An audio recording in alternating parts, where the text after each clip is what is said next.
اكتئاب، اضطرابات قلق، شعور مستمر بالذنب، وحدة، نرجسية، مشاكل في العلاقات، سلوكيات إدمانية، وضيف عليهم 10 أمراض نفسية واضطرابات شخصية سببهم واحد بس: الكبت. ايه هو الكبت وكيف بدأ الكبت وايه هي المشاكل النفسية المترتبة على الكبت ده اللي احنا هنتكلم عنه في الفيديو النهاردة، وهنتكلم عنه من وجهة نظر الشخص اللي مر بالتجربة وقرأ عنها كتير واستشار دكاترة نفسيين واخصائيين نفسيين اكتر. عشان كده بوس ايدك ركز في الفيديو ده بالذات، مش عشان انا تعبت في الفيديو ده عشان انت بتعاني في صمت وانت مش عارف السبب، وعشان انت يوميا بتتعامل مع ناس عندها اضطرابات نفسية نتيجة كبت مشاعر وتربية قاسية ومش عارف تعمل معاهم ايه. ونصيحة صغيرة كده، الفيديو ده هيكون فيه شوية تريجرز او حاجات زي ما بيقولوا كده، حاجات من اللي بتقلب المواجع. فلو انت مش جاهز نفسيا انك تتفرج على حاجة زي كده دلوقتي، فنصيحة بلاش تشوف الفيديو ده دلوقتي، ابقى ارجع شوفه في وقت تاني تكون فيه جاهز نفسيا اكتر. ودلوقتي خلينا ندخل في الموضوع على طول عشان نوفر وقتنا للكلام المهم نفسه. في حاجة كده اسمها سنو بول افكت، اللي هو تأثير كرة التلج. النظرية دي باختصار بتقول ان انا لو رميت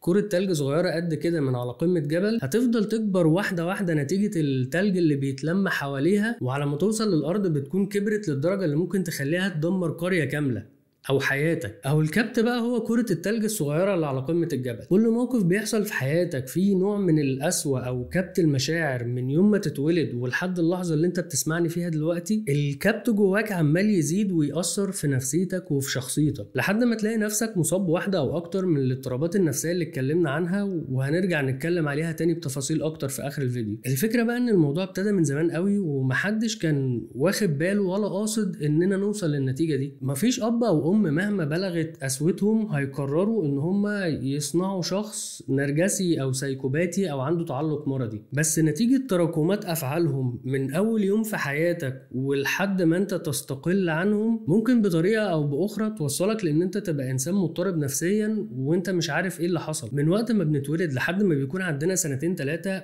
العالم بتاعنا بيبقى صغير. العالم بتاعنا بيكون عبارة عن بابا وماما، ولو كان ليك اخوات كبار. في الوقت ده انت حرفيا ما بيكونش عندك اي وسيلة تعبر بيها عن مشاعرك غير هما 3 حاجات: يا هتضحك، يا هتعيط، يا هتزن. لما انت بتضحك الدنيا جميلة، بابا وماما بيتبسطوا وبيضحكوا هما كمان. المشكلة بقى بتحصل لما انت بتبتدي تعيط او تبتدي تزن. العياط والزن في الاول بيكونوا مؤشر ان الطفل حاسس ان في حاجة غلط، يعني تعال نشوف، يمكن جعان، يمكن عايز ينام، يمكن عايز يغير. المشكلة بقى لما هم بيجربوا يأكلوك ويشربوك وينيموك وما بيبقاش فيه نتيجة، بيبتدوا هم ساعتها عايزين يسكتوك بأي طريقة. وللأسف ده بيكون المشهد الافتتاحي لفيلم مأساوي بيتم فيه صناعة شخص عنده اضطرابات نفسية أو شخص مهزوز أو شخص سايكوباتي أو شخص عنده سلوكيات إدمانية. إيه بقى اللي بيحصل يخلينا ندخل الطفل ده سنة أولى نرجسة؟ اللي بيحصل إننا بنحاول نسكت الطفل بطريقة غلط. ساعات اهلنا كانوا بيتجاهلونا لحد ما نبطل عياط وصياح لوحدنا، واحيانا كانوا بيحاولوا يرضونا باي طريقه عشان نسكت، ويحاولوا يلهونا بحاجه تانية عن اللي احنا حاسين بيه. ولما بنبتدي نكبر شويه، في احيان كتير كانوا بيحاولوا يسكتونا بالعافيه، وده كان بيحصل عن طريق ان هم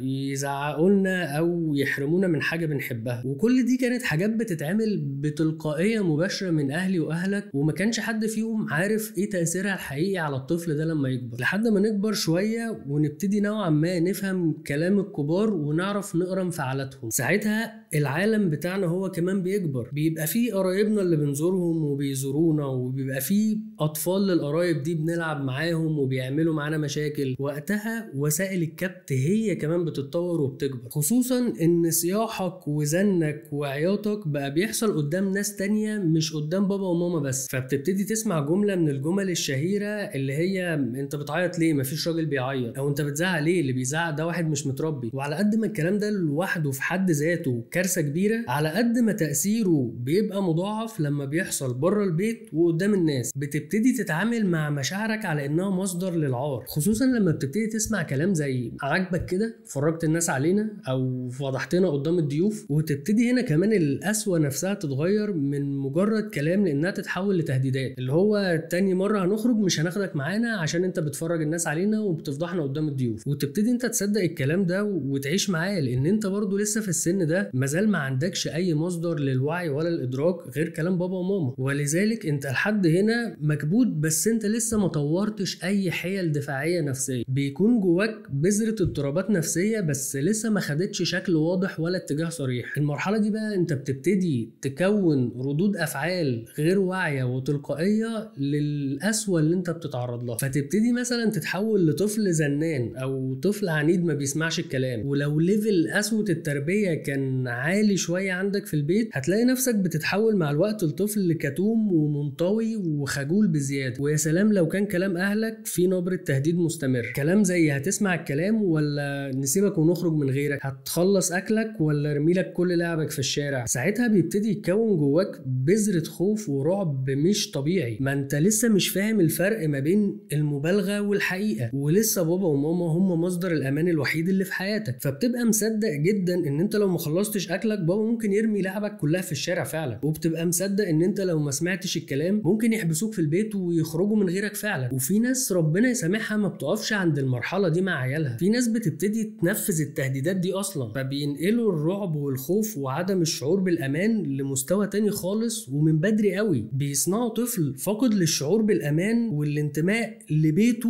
ولاهله، وبيحولوه لانه يبقى شخص شعور الخوف هو اللي مسيطر عليه، فبيصنعوا شخص جبان وثقته بنفسه تحت الصفر. والتحول اللي بيحصل جواك ده لسه بيتم بطريقه لا اراديه، لان كلها بتبقى ردود افعال غريزيه، انت لسه ما حطيتش التاتش بتاعك. تبتدي تحط التاتش بتاعك امتى بقى؟ لما يبقى عندك 5-6 سنين، لما يبقى في مدرسة ونادي ولعب في الشارع وفي تجارب حياتية انت بتخوضها لوحدك بره البيت. المرحلة دي بتاخد شكل تاني خالص من كبت المشاعر والأذى النفسي. أول مشكلة أصلا هي إن المدارس ما فيهاش نظام حقيقي للتوعية النفسية وكيفية إدارة المشاعر. انت هتلاقي أصلا إن أغلب المدرسين اللي في المدارس والمدربين اللي في النوادي ما عندهمش وعي نفسي كفاية لأن هم يعرفوا يتعاملوا مع طفل في السن ده.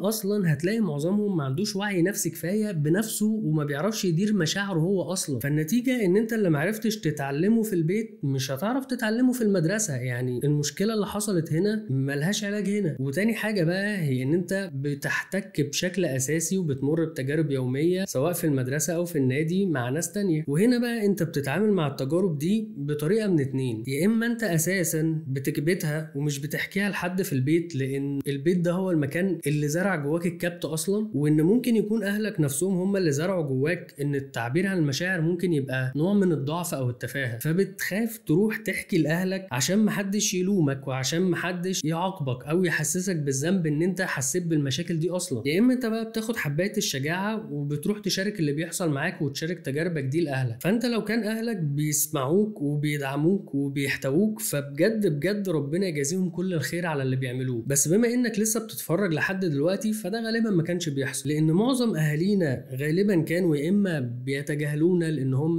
مشغولين او شايفين ان دي مشاكل تافهه يعني شغل عيال صغيره، يا اما كانوا بيسمعونا ويبتدوا يبقوا هم كمان جزء من المشكله بدل ما يبقوا جزء من الحل. ازاي بقى؟ بيبتدوا يلوموك انت ويحطوا عليك مسؤوليه ان انت اللي حطيت نفسك في المواقف دي فخليت نفسك تحس بالمشاعر دي، وبالتالي الموضوع في الاول في الاخر غلطتك انت، وتبتدي تسمع كلام يودي في 60 داهيه زي ان انت اللي غلطان لان انت سمحت لزميلك ان هو يضايقك، وتشجيع على سلوكيات غريبه زي اللي هو وانت سكت له ليه؟ روح خد حقك بايدك، او كلام من نوعيه انت بتعيط ليه؟ ما تعيطش تاني، لو عيطت هعاقبك. وتبتدي تحس بمسؤوليه غريبه وشعور بالذنب تجاه ان انت بتحس اصلا. وهنا بقى انت حرفيا بتبتدي تحط التاتش بتاعك، والمره دي بشكل واعي مش بشكل غير واعي، وتبتدي تبني رد الفعل ده كانعكاس للطريقه اللي اهلك كانوا بيعاملوك بيها لما تعبر بيها عن مشاعرك. يعني لو كان اهلك رد فعلهم على كل حاجه بيبقى العقاب الشديد سواء بكلام جارح او بتوبيخ او احيانا بايذاء بدني للاسف، يعني هتلاقي نفسك بتكون حيل دفاعيه مبنيه كلها على الخوف، وهتبتدي تاخد قرارات ان انت تمشي جنب الحيط عشان ما تتعرضش للمشاكل، عشان لو تعرضت للمشاكل فانا هبقى اتعرضت للمشكله هنا وتعاقبت عليها هنا. عارف المبدا بتاع عيش نمله تاكل سكر؟ انت هنا بقى بتقرر تعيش نمله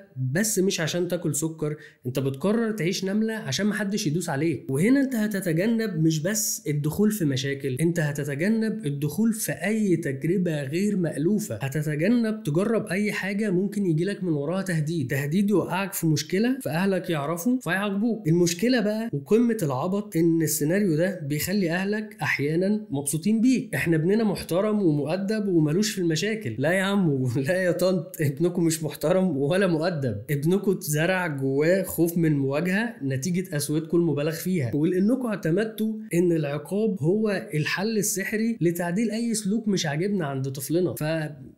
ما عنديش حاجه اقولها لكم غير ربنا يسامحكم. والموضوع ما بيخلصش هنا، لان في هنا ليفل تاني ابعد. في اهالي كتير كانوا بيعاقبوك عقاب شديد وبيزقوك ان انت تاخد حقك بايدك في نفس الوقت، بيحطوك بين نارين كده، اللي هو انت لو جيت لي مضروب وعرفت ان انت ما ضربتش اللي ضربك انا كمان هضربك. اللي هو انا كطفل صغير عندي 5-6 سنين هلاقيها منين ولا منين؟ هلاقيها من ان انا ممكن يبقى زمايلي في المدرسه او في النادي بيتنمروا عليا، او انا اساسا بتعرض للعنف الجسدي بره البيت، ولا هلاقيها من اني الناس اللي المفروض اتحمى فيهم لو جيت لهم بحاجه زي كده هم كمان ممكن اتعرض ليهم لعنف نفسي واحيانا عنف جسدي، وان هم بيحاولوا يزقوني ان انا كمان اعتمد العنف حل سحري لاي مشكله بواجهها. فانت هنا بتبتدي تكون رد فعلك بناء على حسبه بدائيه جدا، بتبتدي تقارن انهي كاس مر اكتر من التاني. هبتدي اقارن ما بين ان انا لو انا مثلا اتعرضت للتنمر او لو اتعرضت من الضرب من احد زمايلي، او حصل مشكله ما بيني وبين زميلي وزميلي راح اشتكاني للمدرس والمدرس عاقبني، الباكج دي بقى كلها عقابها عليا أشد ولا عقاب أهلي عليا في البيت أشد؟ لو لقيت إن العقاب اللي في المدرسة أشد هتبتدي تتجنب أي خلاف، بل هتبتدي كمان تفرط في حقوقك عشان تتجنب الوقوع في أي مشكلة محتملة، وتبتدي تتحول لشخص جبان وشخص مهزوز وثقته في نفسه قليلة، عندك استعداد تضحي بأي حاجة عشان تتقي شر اللي قدامك. أما بقى لو أنت عقاب أهلك أتقل فأنت تلقائيا رد فعلك هيكون عدواني. زي ما أهلك كانت القسوة هي الحل السحري لأي حاجة، انت كمان هتعتمد القسوة كسلاحك الوحيد في مواجهة الحياة، وهتبتدي تطلع القسوة اللي بتشوفها في البيت على زمايلك. ولما تعمل كده هتبتدي تحس براحة غريبة انت مش فاهم مصدرها، بس انت هتبتدي تدرك وتترجم ان العنف ده بقت وسيلة لتفريغ الكبت والقسوة اللي جوايا، فتبتدي انت بقى اساسا تدمن السلوك العدواني، وتبتدي بدل ما كنت بتعتمد السلوك العدواني حل على المشاكل اللي بتحصل لك، انت بقيت انت اصلا اللي بتصنع المشاكل دي. انت بقيت بتبادر بالعنف مع زمايلك، مع الحيوانات في الشارع او في البيت، ومع الجماد حتى. انت ممكن تكسر حاجة، يعني تكسر كرسي عام، تكسر مسند في المترو او في باص عام. فانت هنا حرفيا هم حولوك لآلة عدائية مفيش حاجة في الدنيا ممكن توقفها، وطبعا كلنا عارفين ده نهايته ايه. وكونك انت اللي بتبادر بالمشاكل ممكن يكون رد فعل على سلوك تاني برضو اهلك بيعملوه. ان مثلا لو اهلك كانوا معتمدين التجاهل التام لأي حاجة انت بتهلفط بيها في البيت، فهتبتدي انت تكون ميكانيزم دفاع او وسيلة دفاع تخليك عايز تجذب انتباههم. هتتحول لطفل زي ما بيقولوا كده بتاع مشاكل. عموما مش هتلتزم بأي قواعد تتحط لك في أي حتة بتروحها، لا هتسمع كلام مدرس ولا هتسمع كلام مدرب ولا هتسمع كلام حد كبير، وهتغلط الغلطة وهتتعاقب عليها في المدرسة أو في النادي، وهتروح تكرر نفس الغلطة تاني وما عندكش مشكلة في العقاب بتاعها. ليه بقى ده بيحصل؟ لأن أي طفل في الدنيا بيبقى عنده احتياج غريزي لحاجتين، إنه يتشاف وإنه يتحب. فلو أهلك بيتجاهلوك في البيت وبيتجاهلوا مشاعرك في البيت، فأنت ولا متشاف ولا محبوب، فأنت بتتحول لشخص اتنشن، مش بالطريقة اللي فيها هجوم عليك، على قد ما هي دي حيلة دفاعية أنت بتكونها عشان يا جماعة شوفوني أنا لسه هنا، يا ناس أنا عايش. أنت بتحاول تجذب انتباههم بأي طريقة. وإيه أكتر حاجة ممكن تجذب انتباه؟ لما أنا باجي أتكلم معاهم ما بيسمعونيش. طيب أنا هعمل مشاكل ممكن يكونوا هم مضطرين يتدخلوا فيها، فبالتالي هيشوفوني انا ليا تأثير ما على هذا البيت، انا مش زي الترابيزة. فانتوا هتشوفوني ولا مش هتشوفوني؟ هتشوفوني ماشي، مش هتشوفوني استحمله بقى. الفكرة بقى ان انت لو ما خدتش الاحتياج ده في البيت وفضلت مش واخد الاحتياج بتاع انك تتشاف وتتحب لحد ما تدخل مرحلة المراهقة، الموضوع هنا بيبقى نقطة تحول بشعة في نفسيتك، ودي حاجة مش محتاجة خبير يتنبأ بايه اللي انت ممكن تعمله في مراهقتك لو انت ما خدتش الاحتياج ده من البيت. بديهيا ما خدتش ده من البيت هدور عليه بره. وانا دلوقتي كمراهق انا العالم بتاعي بقى اوسع، في نفس الوقت بقى عندي قدر ما من الاستقلالية، وفي نفس الوقت انا بقى عندي قدر ما من الذكاء اللي يخليني اقدر اعمل حاجات واعمل حسابي ان انا اخبيها كويس فاهلي ما يعرفوش عنها. فانت هتلاقيك من ناحية بطلت تحكي اي حاجة للبيت لان انت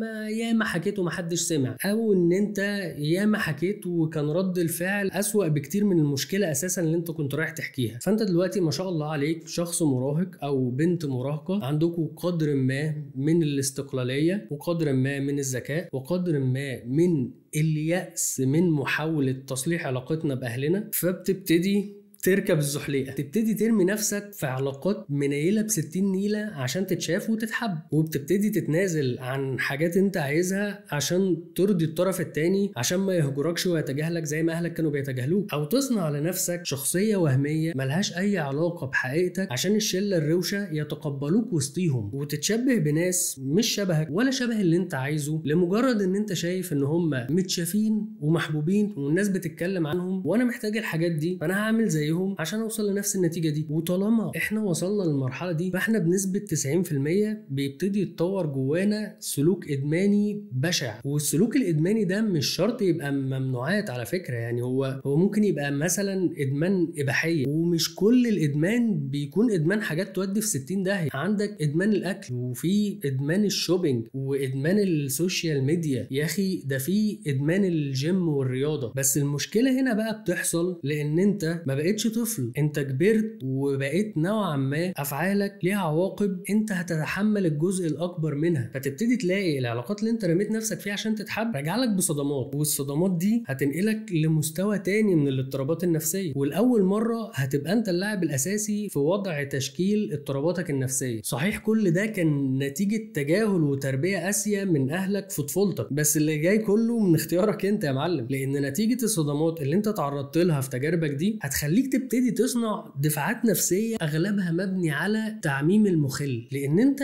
تجاربك لسه محدودة بس ده كل رصيدك من التجارب، وبالتالي هبتدي أعمم تجربتي دي على كل اللي جاي. يعني مثلا أنت لو وثقتي في واحدة صاحبتك وطلعت سرك أنت هتبطلي تحكي أسرارك لأي حد في المستقبل عشان خايفة تاخدي نفس الخازوق اللي أنت أخدتيه. فأنت لو حبيت واحدة وسابتك هتبتدي تقرر إن كل البنات بياعين، وأنت لو حبيتي واحد وعرفتي إن هو كان بيكلم واحدة تانية عليكي في نفس الوقت هتبتدي تقرري ان كل الرجاله خاينين، وتكتشف يا صاحبي انك لما عملت الناس بشخصيتك محدش حبك، فتبتدي تصنع لنفسك شخصيه وهميه تواجه بيها العالم، لانك لما واجهت العالم بشخصيتك الحقيقيه محدش قبلها، وتجربتك في البيت اكدت لك ده. تبقى عامل نفسك جامد وخطر وروش وانت من جوه محتاج حب واهتمام، تحاول تظهر نفسك واثق من نفسك وفاهم في كل حاجه عشان محدش يعرف حقيقه ان انت مهزوز وثقتك بنفسك ضعيفه، وانت تحاولي توزعي حب على كل الناس، يمكن حد من الناس يرجع لك حب زي اللي انت وزعتيه. كرة التلج عماله تكبر يا صاحبي كل ما انت بتكبر، والمره دي للاسف انت ليك دور في ده، وانا والله مش بلومك، مش جاي احمل عليك زياده، مش هعاملك بنفس الطريقه اللي ودتك للمرحله دي اصلا، بس احنا محتاجين نفتح عينينا على اللي بيحصل بجد ونشوفه بشكل كامل، نبص على الصوره الكامله، لان هي دي اساسا بدايه الحل. وخطوره الدفاعات النفسيه اللي انت بتكونها في مرحله المراهقه هي انها مش مرحله مؤقته، لان دي المرحله اللي انت بتبطل فيها تدور على الاسباب وتتعامل بالنتائج، وتبتدي تستقل بتجربتك النفسيه بالكامل عن اسرتك. انت بتنسى كل الاسباب اللي وصلتك للحاله النفسيه اللي انت فيها، وتبتدي تعتمد الدفاعات النفسيه اللي انت كونتها دي هي دي اللي انا هكمل بيها بقيه حياتي، لان هي دي الصح وهي دي اللي مبنيه على تجاربي الشخصيه. وتكبر يا صاحبي والكلاكيع دي تكبر معاك، وتبتدي تتعامل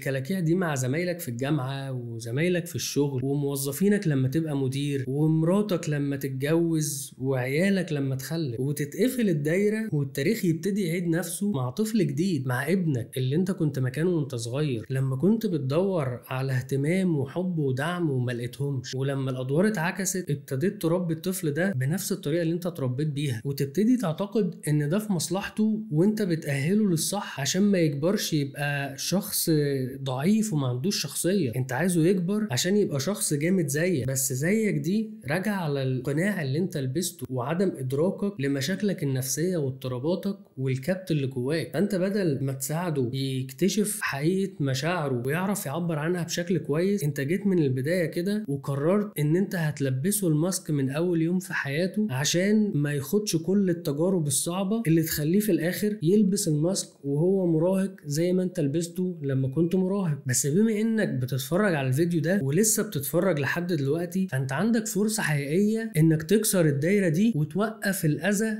عندك. انا وانت مش هنقدر نصلح اللي فات، مش هنعرف نرجع بالزمن ننقل الوعي ده لاهالينا عشان يربونا بطريقة احسن من اللي احنا اتربينا بيها. وعشان زي ما انا قلت لك هم ما عملوش ده وهم قاصدين، هو كان ده وعيهم في المرحلة. وعشان زي ما قلت لك قبل كده هم ما كانوش قاصدين اساسا ان هم يوصلوك للمرحلة دي، هو ده كان حدود وعيهم وفكرهم ونضجهم النفسي وقتها. بل بالعكس اصلا هم ممكن يكونوا اتعرضوا لمشاكل كتيرة قوي في طفولتهم اكبر بكتير قوي من اللي انت شفته على ايديهم، وهم منعوا عنك المشاكل دي لان دي المشاكل اللي هم ادركوها. اما المشاكل اللي هم ما ادركوهاش مش ذنبهم. زي ما بيقولوا كده في المثل، ليس في الامكان افضل من مكان. احنا للاسف كبرنا من غير ما نتعلم ازاي نتعامل مع مشاعرنا وندير مشاعرنا، وده مش لان اهلنا كانوا ناس وحشين، بس هم نفسهم ما كانش عندهم الوعي الكافي باهميه التربيه النفسيه للاطفال، وان الذكاء العاطفي هي مهاره بتتزرع عند الطفل من اول يوم في حياته، وان الطفل الصغير اللي عمره ايام او اسابيع ده ممكن لما يكبر يبقى نرجسي او عنده تعلق مفرط او عنده اكتئاب او عنده وسواس قهري او اضطراب شخصيه حديه نتيجه تعاملهم مع مشاعره من لما كان عنده ايام لحد ما كبر وبقى مراهق. بس انت لسه في امكانك تنقذ ما يمكن انقاذه للطفل اللي جواك وللطفل اللي انت هتبقى مسؤول عن تربيته، وده اللي هنتكلم عنه بالتفصيل في الفيديو الجاي. مش تسويق ولا تشويق، بس عشان الفيديو ده طول جدا اكتر من اللازم، فما تنساش تعمل لايك وتشترك في القناة، ولو عرفت تفعل زر الجرس عشان وقت ما الحلقة تنزل تعرف تتفرج عليها. وبس كده،